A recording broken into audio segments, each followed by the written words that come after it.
Boa noite, queridos, tudo bem?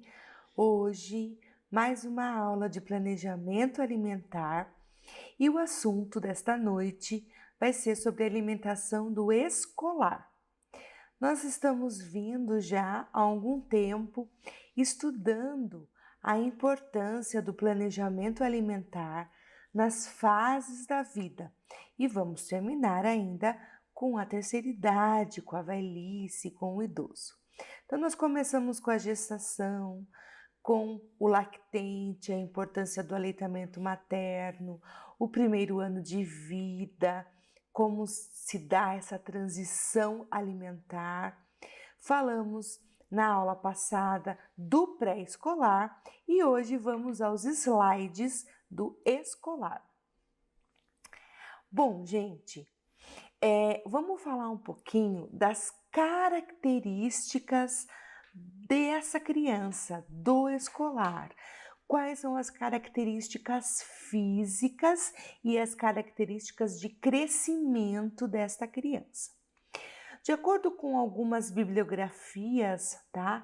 A idade do escolar vai de 6 a 12 anos para alguns livros e para outros autores eles colocam entre 7 a 14 anos. Para nossa legislação brasileira, pensando na escola, no estudo destas crianças em idade escolar, eles consideram entre 7 a 14 anos. Mas a criança já está na escola, provavelmente essa criança hoje em dia ela já vá para o primeiro ano alfabetizada, a grande maioria delas já vai, tá? E continua aí durante a escola, essa fase aí que seria o ensino fundamental até aos 14 anos. Se nós compararmos, gente, o crescimento do escolar com as fases da vida que nós já estudamos, é preciso e é importante a gente falar que esse crescimento é um crescimento mais lento, tá? Ele é mais devagar comparado às outras fases da vida. Após os 7 anos de idade, ocorre um aumento do tecido adiposo em ambos os sexos. Então, às vezes, é aquela fase em que a criança parece que está um pouquinho mais gordinha, tá? Mas, na verdade, esse aumento do tecido adiposo já é um preparo para o estirão, o segundo estirão que vai acontecer lá quase na adolescência. Nós costumamos usar o termo de pré-adolescência, tá? No entanto, vocês vão perceber que vai ser o nosso próximo assunto, que a literatura, ela não traz essa pré-adolescência, ela traz o pré-escolar, o escolar e o adolescente. Pega todos aqueles anos ali até os 18, para vocês terem uma ideia aí. Outra coisa importante nesta fase é que já fez toda a troca praticamente dos dentes, às vezes fica alguns dentes finais ali, mas já existe a dentição permanente, tá, da criança, o que permite ela se alimentar de praticamente tudo, mas também requer bastante cuidado com a higienização desses dentes. E daqui a pouquinho nós vamos falar que um dos problemas desta fase que pode acontecer é a cárie dental. Bom, é uma criança já super desenvolvida, tá? Eu vejo aqui em casa, eu tenho 2 crianças na fase escolar, eu tenho o Pedro de 7 anos e tenho o João Vitor de 10 anos, tá? Eu percebo uma diferença nessa independência de 7 para 10. Então, é lógico que a cada ano que passa, né, essa criança em idade escolar, ela vai ficando mais independente, ela vai conhecendo mais o mundo, né, ela vai sendo capaz de realizar as funções do dia a dia mais tranquilamente, tá? Mas é uma criança que, digamos assim, se vira super bem, certo? Tem uma atividade física bastante grande, tá? Diferente do pré-escolar, que às vezes não faziam coisas com tanto impacto, certo? O escolar já faz, já tem brincadeiras, já corre, quando anda de bicicleta anda mesmo, quando anda de skate anda mesmo, né? Então essas atividades, né? Essas atividades físicas acabam afetando um pouco mais o seu gasto energético, o que vocês vão perceber que permite que essa criança coma mais calorias, ingira mais calorias, tá?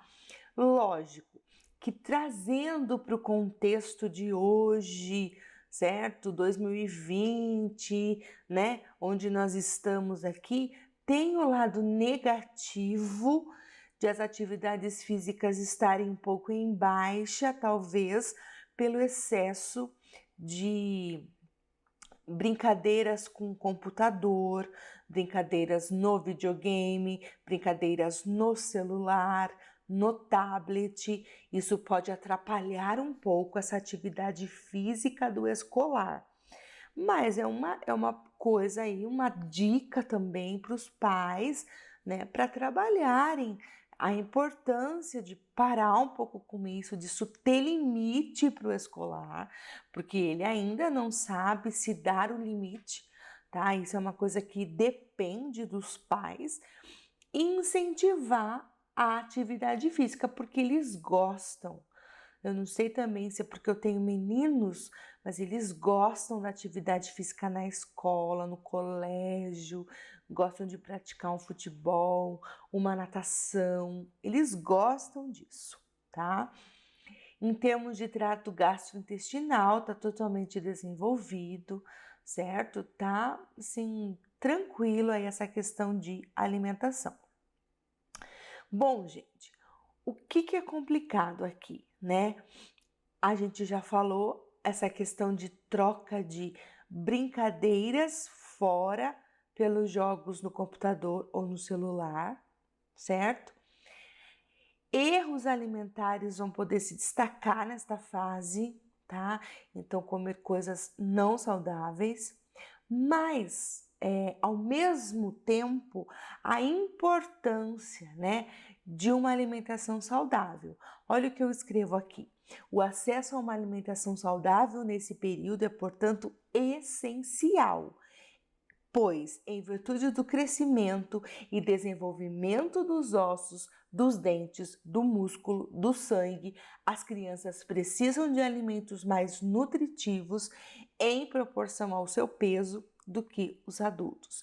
Então, eu ainda não posso negar que há uma fase de desenvolvimento e esse desenvolvimento preconiza uma alimentação saudável, uma alimentação adequada. Bom, já falamos, a criança é alfabetizada, se não é, vai ser já logo no primeiro ano escolar. Ela tem esse convívio com a escola, com a comunidade escolar, que pode ser positivo, às vezes tem uma influência ruim, essa questão da imitação de alguns colegas, tá? De alguns amigos. Cooperatividade, eles testam os limites, os nossos e os deles também, é muito engraçado, tá? Já dá para a gente estabelecer objetivos com o escolar, porque ele entende, ele compreende, são independentes, tomam banho sozinhos, escovam os dentes sozinhos, trocam de roupa sozinhos. Essa independência, né? Às vezes assusta um pouco os pais, mas eles já começam a ser bem independentes. E esse soltar os filhos, né, para a independência também é complicado, é trabalhoso, é uma coisa que a gente tem que se autopoliciar, né? A gente precisa fazer, quer fazer, mas tem medo de fazer, tá? Esses dias eu pedi pro meu filho ir um quarteirão a pé sozinho, fazer uma coisa e, gente, eu quase infartei, fiquei com o coração na mão, né? Então essa independência assusta um pouco. E essa questão do formalismo, né, de uma coisa mais formal com eles, de ensinar algumas regras, isso o escolar já tem muito mais condições, tá, porque ele está em processo de formação, às vezes, do que com o pré-escolar, que ainda é muito criança, criança mesmo, a gente não consegue. Bom, alguns erros eu queria destacar com vocês aqui são o excesso de alimentos industrializados, super disponíveis aí, né, no mercado. Essas crianças geralmente vão com os pais ao mercado, já tem toda essa questão de poder ajudar na compra, né? Isso é uma coisa que interfere às vezes no que eles podem comprar. Eu percebo que toda a compra que eu vou fazer, os meus filhos, eles estão juntos, se não os três, ou pelo menos algum deles estão juntos. E eles sempre pedem alguma coisa errada, tá? Dessas daqui que eu tô comentando com vocês, a bolacha recheada, suco, macarrão instantâneo, nunca pedem, mas sorvete, salgadinho, sempre pedem. Então, como a gente está no supermercado, eles estão me ajudando, estão comprando toda a compra da casa, inclusive alimentos bons, alimentos de verdade, né, que a gente brinca, eles podem escolher um alimento desses. Um. Ah, é um salgadinho? Vão escolher um pacote. É esse pacote no mês e acabou, acabou. Né? Então, assim, é duro, gente, porque esses alimentos são gostosos ao paladar, são saborosos, as crianças gostam. Então a gente tem que tentar controlar, né, a quantidade, a frequência com que esses alimentos são consumidos. Bom, tem a questão ainda da propaganda, do marketing, que nós já comentamos na alimentação do pré-escolar. Isso continua muito forte, tem muita influência dos brindes. Agora voltou na moda a questão dos salgadinhos, os tazos, né? Os jogos de futebol. Nossa, é uma loucura. Eles querem colecionar, eles querem ter. E daí só tem se você compra o salgadinho, porque tá dentro do pacote. É umas loucuras assim, né? Então tem que tomar muito cuidado, porque há uma influência, tá? A gente quer tirar essa influência, a gente quer afastar essa influência, mas a mídia insiste nessa influência porque é uma forma de venda, né, gente? Então a gente tem que tomar bastante cuidado com isso. Bom, é preciso orientar a família para se tornar mais crítica ao que oferece à criança e ao que deixa disponível para ela comer sozinha em casa. Então, pensando que o escolar, gente, vá dos 7 aos 14 anos, 14 anos é uma criança que tem condições tranquilamente de ficar sozinha em casa, né? Muitos pais precisam deixar, nem que seja por algumas horas, precisa deixar. Bom, já que isso pode acontecer, né, com todos os pais, o que a gente precisa, pessoal? Orientar o que eu vou deixar disponível para ela comer. Porque se eu deixo disponível biscoito, bolacha, sorvete, chocolate, salgadinho, é isso que ela vai comer, tá? Então, tem que haver essa conversa e talvez limitar um pouquinho mais essa disponibilidade aí, né, de fácil acesso para as crianças, tá? É preciso ser firme para que a criança não defina o cardápio da família. Esta ainda é uma tarefa que compete aos pais, e os pais que têm que decidir e os pais que têm que influenciar, tá? Então, as crianças nessa fase têm mais acesso ao consumo de refrigerante. Eu já vou comentar um pouquinho sobre a escola, e junto com a escola vem o problema das cantinas escolares, né? E tem uma legislação já que rege o que essas cantinas devem vender, o que elas não devem vender. Mas a gente sabe que isso não é uma coisa ainda muito regulamentada, né? Ou seja, as pessoas elas não seguem isso à risca como deveriam seguir. Então já é aquela fase em que a criança tem o contato com dinheiro, tem uma autonomia, conhece o valor do dinheiro. Os pais estão procurando ensinar isso para as crianças, isso é importante, tem que ensinar.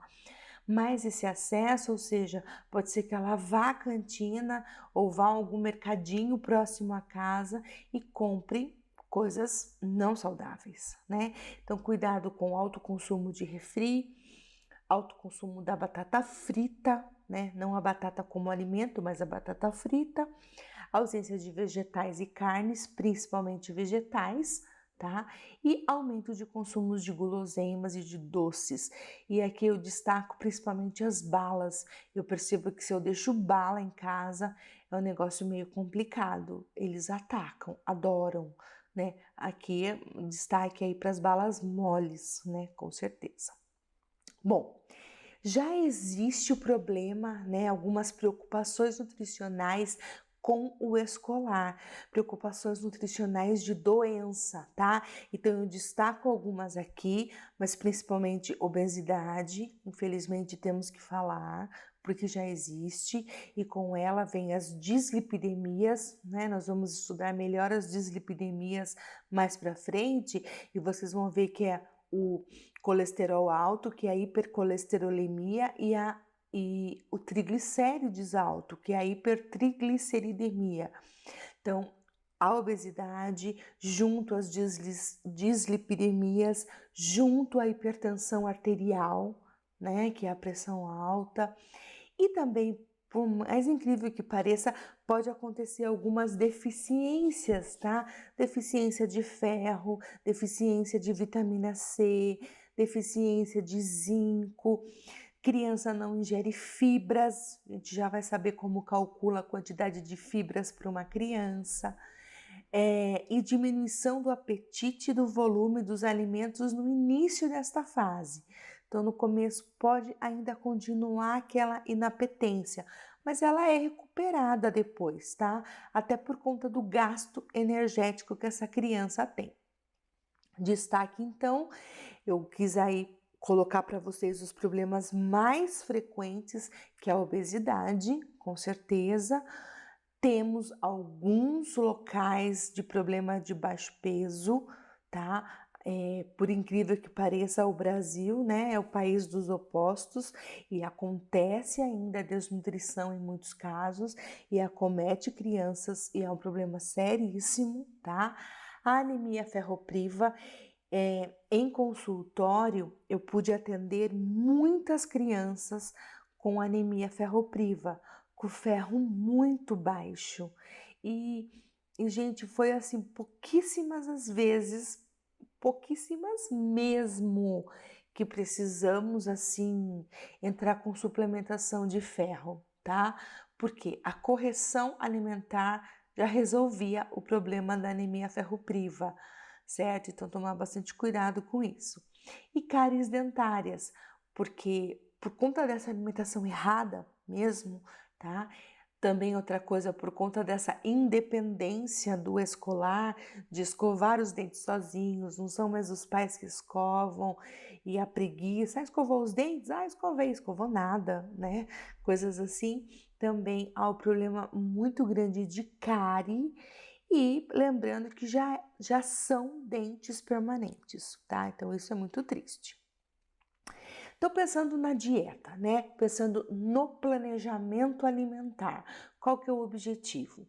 Adequar a alimentação às necessidades nutricionais. Então, pensar que essa criança em idade escolar tem uma necessidade nutricional, tem uma necessidade de crescimento físico, ela está crescendo, né? Talvez de uma forma mais um pouco lenta, como eu já falei, mas esse crescimento físico existe, e intelectual também, totalmente, tá na escola, né? Todos os anos aí, e orientar para uma alimentação, para uma educação nutricional mais adequada. Para quê? Para que essa educação ela se prolongue durante a vida, tá? Então isso é muito importante. Aqui eu coloquei, né, as recomendações segundo a RDA, que é um órgão americano, né? Traduzindo para vocês, são as recomendações diárias alimentares, mas que a gente utiliza porque ele é um órgão universal aqui, então a gente dá para usar. Então, quanto que ela coloca de recomendação? Lembre que eu já expliquei para vocês a necessidade de recomendação com necessidade, né? A necessidade ela é bem específica, ela é bem individual e a recomendação ela é geralzona, né? Elas são para todas as crianças. Então a recomendação é para meninos. Primeiro aí, de 11 a 14 anos, pega aqui de 11, tá? 2.500 calorias. Bastante a gente pensar, né? Super crescimento aí da criança e 45 gramas de proteína, tá? Para meninas, um pouquinho menos, 2.200 calorias e 46 gramas de proteína, um pouquinho mais por conta também aí dos hormônios e tudo mais. Nós podemos continuar usando até a fase do adolescente o método de calcular quantas calorias deve ingerir o GEB e o GET, também pelo método do Schofield, que é o método que nós já estamos usando desde da criança com 2 anos, né? Já estamos usando há um tempinho já nas nossas aulas. Coloquei para vocês também, não vou ler, mas para vocês terem aí as necessidades nutricionais dessas crianças de cálcio, importantíssimo, de ferro, de vitamina C e de vitamina A. Também vou disponibilizar aqui um capítulo do livro, até coloco aqui, não sei se dá para vocês verem bem, né? Sobre cardápios, guia prático para elaboração, é da Sandra Chemin e da Silvia Martinez. É um livro excelente e aqui tem um capítulo dele, na verdade é o capítulo 14, tá? Que elas propõem aí, elas nos ensinam sobre elaboração de cardápios para pré-escolares e escolares. Então eu preciso compartilhar isso com vocês. E aqui elas vêm falar muito da importância do ferro e do cálcio. Tá? Então é um capítulo curto, gostoso de ler, é importante que vocês façam essa leitura também. Bom, gente, precisamos aí variar a alimentação do escolar, né? Propor para o escolar, ensiná-lo o fracionamento. É importante que ele coma várias vezes ao dia, uma criança que estuda, que tem tarefa, que tem atividades fora de casa já, tá? Eu destaquei que esse lanche da manhã ou este lanche da tarde, ele também aí pode ser substituído, né, trocado pela merenda escolar, certo? Essa merenda escolar, se for em escola pública, existe a merenda escolar. Já vou falar do PNAE para vocês, mas se não for em escola pública, existe, né, também o lanche nas escolas particulares que podem ser oferecidos pela própria escola ou podem ser levados da casa para serem ingeridos na escola. Então há essas duas possibilidades aí, certo? A preferência geralmente é definida pelo social. Então, do que as crianças gostam de comer? Das coisas que elas comem quando estão juntas. Então, essa questão de estar junto, né? Da parte social entre os amigos e a família tem bastante interferência aí na preferência alimentar para as crianças. Geralmente segue o exemplo da família, tá? Como tem o escolar, como estamos falando do escolar, ele é independente, ele tem os amigos, tem a influência aí dele ser uma esponja. Se o meu amigo gosta, eu gosto. Se o meu amigo come, eu como. Então, né, tomar um pouco de cuidado com isso, certo? E olha o que os estudos falam. Apesar de gostarem do arroz e feijão, os estudos mostram que as famílias estão comendo menos arroz e feijão e substituindo mais por tubérculos e por industrializados. Então, essa queda do consumo do arroz e feijão não é boa, gente, não é positiva, tá? Bom, continua rejeitando alimentos amargos e azedos, mas já é um pouco melhor, a família já faz uso, tá? Rejeição de folhas e legumes, mas aceita bem a alface, aceita bem a cenoura. Eu não coloquei aqui também, mas aceita bem o tomate, né? São alimentos que eles aceitam bastante. E como eu já falei para vocês que são crianças que têm uma independência, né? Eles podem aí ajudar na família, ajudar no preparo desses alimentos, ajudar às vezes a lavar alguma coisa, certo? A participar aí da hora da refeição, tá? Recomendações para uma alimentação saudável aí. Que ela seja variada, que ela tenha a presença de hortaliças e frutas, né? Que ela dê para a criança fontes de cálcio e fontes de ferro. Então, eu não sou contra a ingestão de leites ou derivados, a não ser que seja por uma alergia alimentar. Diminuir os alimentos gordurosos, os alimentos industrializados, né? E diminuir açúcar, balas, pirulitos. Todo lugar que a gente vai com criança querem dar pirulito para essa criança, né? Salgadinhos de pacotes e salgadinhos fritos. Escola.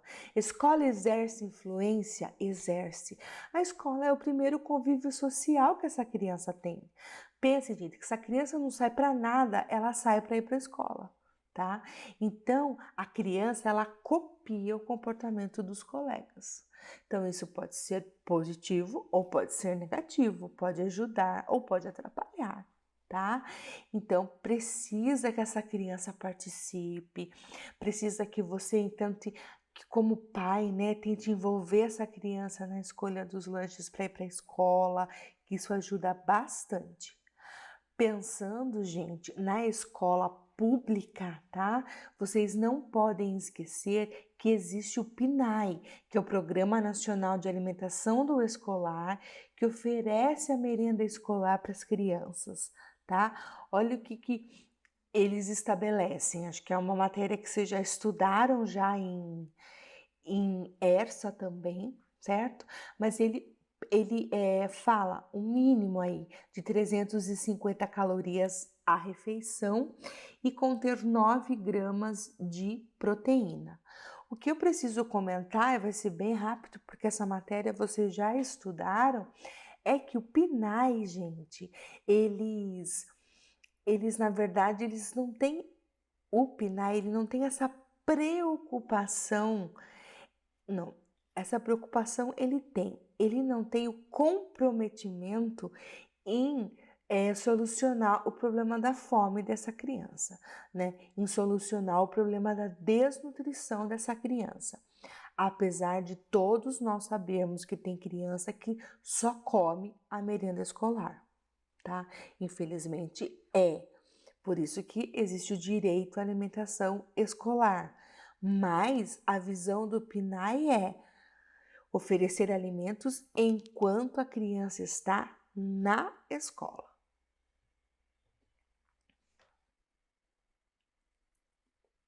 Então, ainda, né, pensando na alimentação do escolar e no PNAE, que é um programa que existe já, né, há um super tempo, coloquei a data aí para vocês, desde 1954, tá? Quais seriam outros projetos que podiam ser implantados na escola? Porque a gente sabe que escola particular não vai ter o PNAE, né? Não tem esse programa de alimentação aí. Então, campanhas de orientação.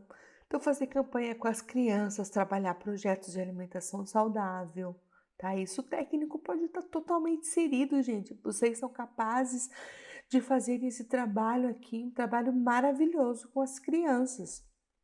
Cardápio e cantina adequados à nutrição dos escolares, tá? Então, pensar, ter essa preocupação com a cantina, ter essa preocupação aí com o que vai ser oferecido e vendido para essas crianças, tirar da cantina, excluir alimentos ultraprocessados, é, cuidar da obesidade dos escolares, então fazer campanhas, propostas, conversa com os pais, reunião com os pais.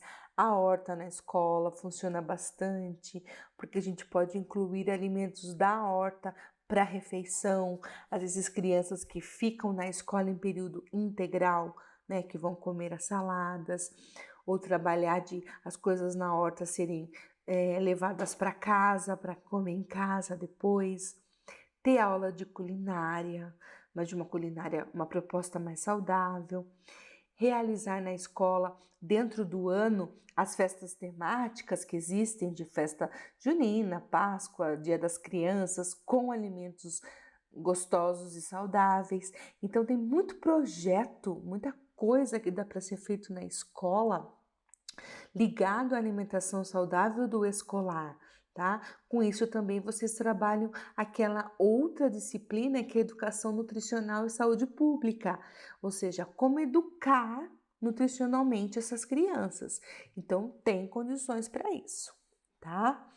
Sugestões para o lanche das crianças, para as crianças que levam lanche, frutas fáceis de comer, às vezes frutas fáceis de descascar, como uma banana, por exemplo, ou frutas que tenham a possibilidade de serem comidas com casca, por conta das fibras insolúveis, sanduíches saudáveis que tenham proteína nesse sanduíche, tá? Como, por exemplo, um queijo, é muito importante isso, e bebidas saudáveis, água, um suco integral, um leite, né? Um suco aí mais saudável, jamais suco em pó, jamais suco extremamente industrializado, né? Então, sugestões de bebidas mais saudáveis também e nada de refri na escola, porque também não pode, certo? Existe esse documentário, né? Se vocês ainda não assistiram, é importante que assistam. Ele é legal, ele é um documentário aqui no Brasil mesmo, né? Que vai falar um pouquinho sobre a questão da obesidade das crianças na fase tanto pré-escolar quanto escolar. Bom, gente, com relação às cantinas, né? Tem que haver esse cuidado. Por quê? Lembra que eu comentei com vocês que as crianças elas têm fácil acesso às cantinas, muitas crianças levam dinheiro para a escola, muitos pais combinam com a cantina, olha, meu filho vai pegar lanche aqui, depois eu vou acertar todo mês, coisas desse tipo, né? Então, o que acontece com essa criança que ingere muito alimento na cantina? Ingestão de colesterol superior ao recomendado, porque excesso de alimentos salgados, né, gente? Gordura total e saturada também em excesso, baixa ingestão de vitaminas, principalmente E, do complexo B, B6, vitamina A e o ácido fólico. Porque é difícil ter coisas saudáveis na cantina. É impossível? Não é, pessoal. Não é. Só que as pessoas não querem investir. Eu tenho um pouco de sorte, tá? Que as minhas crianças estudam em um colégio onde elas têm uma alimentação mais saudável, elas se preocupam com a dieta, né? Tem, por exemplo, a venda de frutas, tem a venda de salada de frutas, tem a venda de sucos naturais. Então, eu tenho ainda essa diversificação. Eu tenho, não é vendido refri, não é vendido salgado frito, só salgado assado, né? Mas tem lanche natural, mas nós sempre temos que orientar, porque vende bala, vende, por exemplo, um chocolate. Então, em casa, por exemplo, eles levam lanche de casa para a escola. E há uma certa negociação aí, né? Uma vez por semana, às vezes eu consigo que não seja uma vez por semana, de levar o dinheiro para consumir as coisas nas cantinas, tá? Então existe, né, toda uma legislação. Eu coloco aí, compartilho com vocês que não pode vender refrigerante nas escolas, mesmo sabendo que tem escola que vende, tá? Então toma cuidado com isso, porque é diferente, gente, o adulto querer tomar, que já sabe, que já tem discernimento, né, que toma porque ele quer, do que uma criança que ainda não tem opção de escolha, não tem como decidir isso daqui. Aqui, gente, eu coloco para vocês uma tabela que a gente tem o IMC tanto dos meninos, no próximo slide tem o das meninas, tá? Eles vão aí da idade entre os 6 aos 18 anos. A fórmula é a mesma, é o peso dividido pela altura ao quadrado, né? Só que o resultado a gente tenta comparar aqui nesses valores. É legal, né? Porque o IMC, como vocês já sabem, é uma forma rápida de a gente fazer e bem tranquila. Algumas situações especiais que eu quero destacar com vocês para a gente finalizar. A primeira são crianças que possam ser aí vegetarianas, tá? Ou crianças aí que os pais seguem uma dieta vegetariana e querem que os filhos sigam também. Há problema? Na verdade, não há, mas é importante que essas crianças tenham orientação, certo? Olhe bem, segundo a Associação Americana de Dietética e a Academia de Pediatria, a criança que segue uma dieta vegetariana deve ser bem planejada e orientada para suprir os gastos de crescimento e desenvolvimento. Vocês viram que lá no começo eu falo das quantidades de proteínas para meninos e para meninas. E não é pouco, gente. Então precisa saber, ter certeza de que a dieta vegetariana vai suprir, tá? Essa quantidade proteica aí. Proteica, destaco também o cálcio e destaco também o ferro que essa criança vai precisar, tá? Então, as principais deficiências eu coloco para vocês aqui, né? Cálcio, ferro, proteína e, não tinha falado, a vitamina D, certo? Então, é muito importante lembrar desses nutrientes para uma criança que segue uma dieta vegetariana. Uma outra, né, situação aí que pode acontecer com as crianças é um de jejum mal feito ou ausente. De jejum é o café da manhã, tá? Tem crianças que têm muita inapetência pela manhã e isso pode ser ruim, pode comprometer o rendimento escolar, ainda mais se essa criança vai à escola de manhã. Tá? Não é legal que ela vá à escola em jejum, gente, hipótese alguma, certo? E o que acontece? Às vezes ela vai à escola em jejum, chega lá na escola, vai comer ali, comprar alimentos na cantina sem valor nutricional algum, certo? Ou uma criança que não tem rotina, ela estuda à tarde, no período da tarde, então ela acorda muito tarde e não faz café da manhã, então isso é uma coisa que tem que ser corrigida pelos pais. Constipação intestinal é uma coisa que também é comum nas crianças, né? Por quê? Pela baixa ingestão de frutas e verduras nessa faixa etária, tá? Então, o que seria uma constipação intestinal? Não é porque essa criança não vai ao banheiro todo dia. Olha que detalhe importante. São evacuações inferiores a 3 vezes por semana, tá? Mas isso acontece em crianças. Então, orientação aí é a introdução de fibra na alimentação infantil. Fibra e água.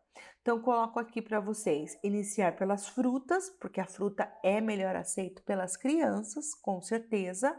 Depois, legumes e verduras também precisa incentivar, nem que seja as que as crianças mais aceitam, tá? Mas tem que haver a presença disso na casa. Existe um cálculo em que fazemos para nós sabermos qual a quantidade de fibra que essa criança necessita, tá?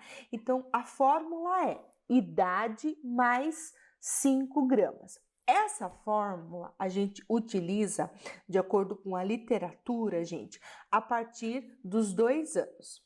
O adulto, vamos por aí, de 18 anos para cima, em diante, fecha em 25 a 35 gramas por dia, o adulto. Entre 2 anos até 18, vamos por assim, tá? A gente vai usar o quê? Que parâmetro? Esta fórmula, a idade mais 5, certo? Então eu pus um exemplo para vocês aí de uma criança escolar. Uma criança de 8 anos, certo? Ela tem 8 anos, então idade 8 mais 5. Quanto ela precisa de ingerir de fibras ao dia? 13 gramas de fibra, tá? Então é muito fácil, certo? Eu coloco agora a seguir um cardápio em que eu mensurei essa ingestão de fibra, tá? Para uma criança de 13 anos. Perdão, para uma criança de 8 anos, que são 13 gramas por dia, certo? Aí eu coloquei 6 refeições ao dia, ao café da manhã, lanche da manhã, almoço, lanche da tarde, jantar e a ceia, tá? Para ela atingir essas 13 gramas de fibra ao dia. Não é difícil, gente, não é impossível, mas é necessário.